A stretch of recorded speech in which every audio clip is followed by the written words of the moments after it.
Hey, good morning. Happy Monday. So let's dig in. This week, we're still looking at Psalm 1:3, but we're talking about the season of the tree this time. So Psalm 1:3 says, which you all have to have this memorized by now because we've been reading this verse for so many weeks. And he shall be like a tree firmly planted and tended by the streams of water, ready to bring forth its fruit in its season. Its leaf also shall not fade or wither, and everything he does shall prosper and come to maturity. So, of course, the second half of this Psalm 1:3 depicts the life of the tree, or the blessed one. The King James says that the tree bringeth forth his fruit in his season. So this tree is fruitful. It is a producer. The Amplified Classic says, ready to bring forth its fruit in its season. Fruitful and producer. Now, we have already talked about this in depth. I'm just going to make this connection here. Back to Genesis, when God spoke and said, let there be, let there be. And for these trees, the vegetation, he said, let the earth put forth tender vegetation, plants yielding seed, and fruit trees yielding fruit whose seed is in itself. And that's exactly how it happened. So the earth brought forth vegetation, plants yielding seed according to their own kind, and trees bearing fruit in which was their seed according to its kind. And God saw that it was good, and he approved it. So this tree, this blessed one, who again walks and lives, finds his delight and desire in the law of the Lord, and on his law, his precepts, teachings, and instructions, he habitually ponders day and night. I want to be the one that's seeking the Father.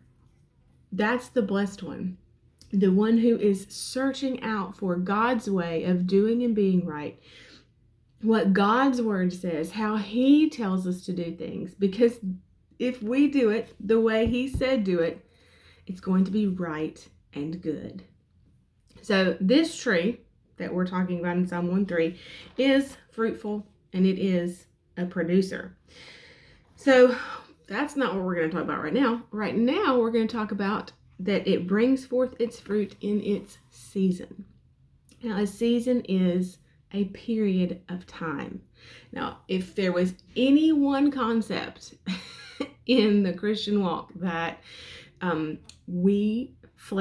that we tend to struggle with, or just makes us grit our teeth sometimes, it's probably time. In that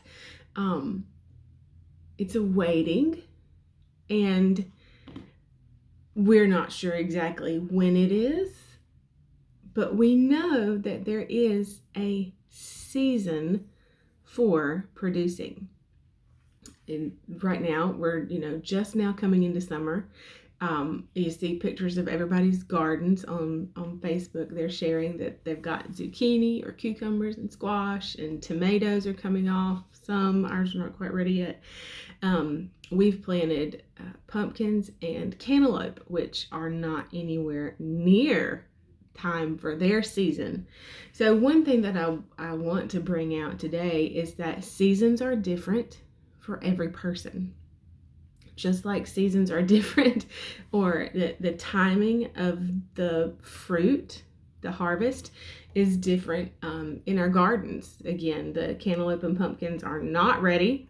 The zucchini and cucumbers have been coming off in multiples, right? And so the same way with us, and even in trees. Again, I'm looking out my window, so I'm thinking about trees. Pecans come off in the late fall, like October, November. Peaches come off. We're waiting for those in July. Strawberries are in a different season. Persimmons are in a very different season. They're in the fall, winter. So every season is not at the same time for every person. And so as you're looking at other people, or even as you're reading your Bible and you see harvest times and times of flourishing seasons, they didn't all happen at the same time. And so you do have a season. There is a season for your fruitfulness. There's a season for your harvest. There's a season for you to prosper and everything you do come to maturity.